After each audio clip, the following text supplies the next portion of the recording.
Hey guys, welcome to the channel. My name's Jen. I'm here in Melbourne, Florida. Melbourne is zone 10A on the eastern central Florida coast. Today what I want to talk to you about is some ideas about how to efficiently water your Florida vegetable garden in the middle of the summer heat and summer's rainy season. I'm going to share a couple tips and tricks about what I do to make sure I'm not overwatering or underwatering, and I'll share with you two different options that I've got going in my garden. Let's get into it. Let's first talk about my longest raised bed on one side of my backyard. This raised bed is 2.5 feet by 21 foot long.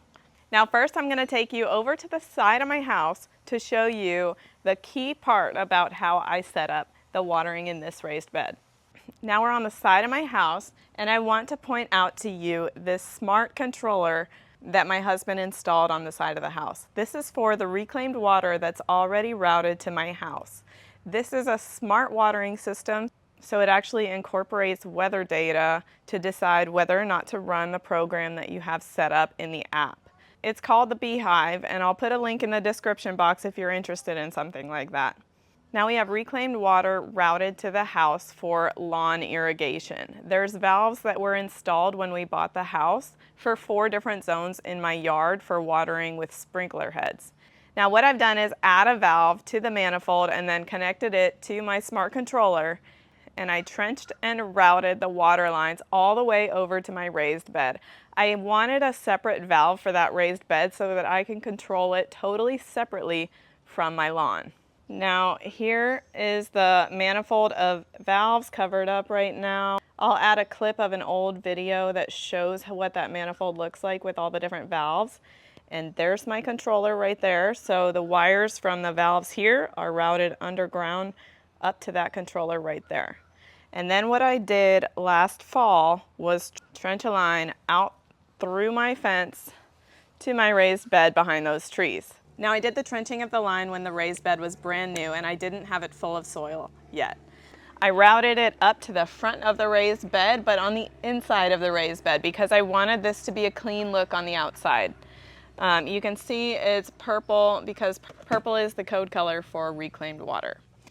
What I have here is a shutoff valve. This lets me shut it off if for some reason there's a failure in the valve and I can't shut off the valve at the controller. I wanted to be able to shut it off here at the raised bed.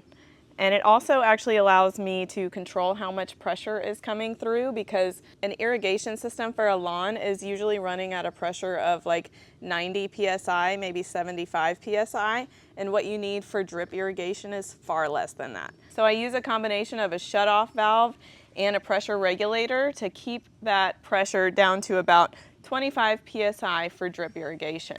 The reason you want lower pressure for drip irrigation is because if the pressure's too high, you're going to get water shooting out of those button drippers and just shooting them right off, or the end caps, and we don't want that. That would be such a water mess. So we've got to control that pressure down. The head assembly here consists of a shutoff valve, a backflow preventer so you don't get any water going the reverse direction and feeding back into the source. And then we have a filter and a pressure regulator, and this is just an adapter to go from the pressure regulator down to the 1/2-inch poly tubing. Now I want to show you some of the grid that I have set up in here. I just created a grid of essentially 1-foot squares. Some of them are a little different because of some of the plants that I had planned, like a squash for example has 4 square feet, so it's a big square. This is just a cross connector for 1/2-inch poly tubing. This is poly tubing, 1/2-inch. And what I did instead of putting a lot of emitters in there was just punch a hole with a little, just a screwdriver or something that I had at home. I just punched a hole for drip irrigation. Now let me turn the water on and show you what I mean. Now you can hear the water is running. And this is like what I want to show you. You can see it pretty well. You can see the water is spraying out of those holes that I punched in the line. You can actually bury the line if you want. I also have some of these button drippers in there. You can see it's dripping some. I also poked some holes here because I wanted a little bit more flow. Now, the amount of time you have to water something with drip irrigation is always going to depend on how many emitters you have and how much your plants are drinking it.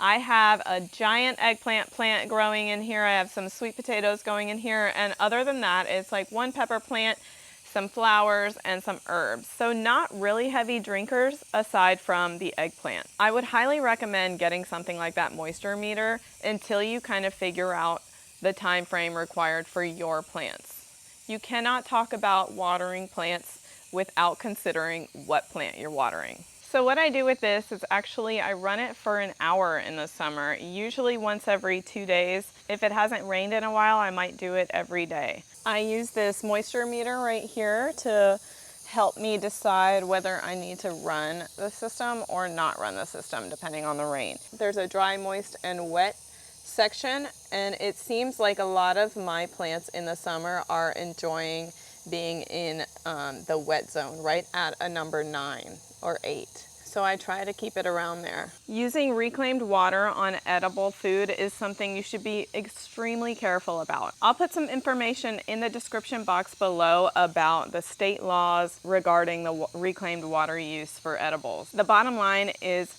reclaimed water is safe to use on vegetables if it's using drip irrigation, or if it's sprayed on top of any vegetables. You need to be heating those foods before you eat them. Now, if you don't have reclaimed water run to your house, or it just makes you nervous to use, it's totally okay to set up a system just like this using fresh water from your outdoor spigot. Similar to the way that I did it at the smart controller over there, you can bury the line and run it across your yard and use fresh water just as easily, but your water bill might be a little bit higher. Another option for watering that I want to share with you is self-watering wicking cells. Self-watering wicking cells consist of a reservoir on the bottom and then some cells on the top where you can press soil down, and how it works is the roots of your plants will reach all the way down into that reservoir at the bottom of the raised bed, and they'll soak up that water, along with some capillary action from the soil and the peat moss in the soil and things like that, bringing that water up to the roots that may be a little more shallow than that reservoir. Now, the way that you fill it back up, the specific wicking cells that I bought, you're just going to run your hose over here and turn it on for a set amount of time. What I do is typically do 2 sections per bed. This is a 2 foot by 8 foot raised bed, and it has 4 wicking cells in the bottom. So what I do is I break it up into half. I do half the raised bed for about 15 minutes, and then I do the other half of the raised bed for another 15 minutes.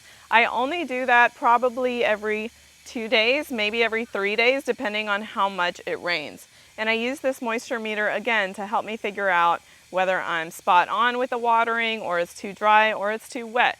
But you can see how healthy and happy this okra looks, and my black-eyed peas right beside it. They're totally happy with the self-watering wicking cells, so I really recommend them. One of my concerns at the beginning of getting these self-watering wicking cells was the rainy season and whether they would kind of drown in the water. But what I've noticed is, say for instance I run this too long, like 30 minutes instead of 15 minutes, I will notice that all of this soil around the raised bed is wet. Oh, it's wet right now. Let me show you. You see all that excess water? So it's actually draining out. So the excess water does actually drain out of those self-watering wicking cell reservoirs, and that's to prevent you from over-watering. I hope this video gave you guys some great ideas to use for watering in your backyard. If you have something different that I didn't mention, I'd love to hear about it below. Don't forget to hit that like and subscribe button, and I'll see you guys next time.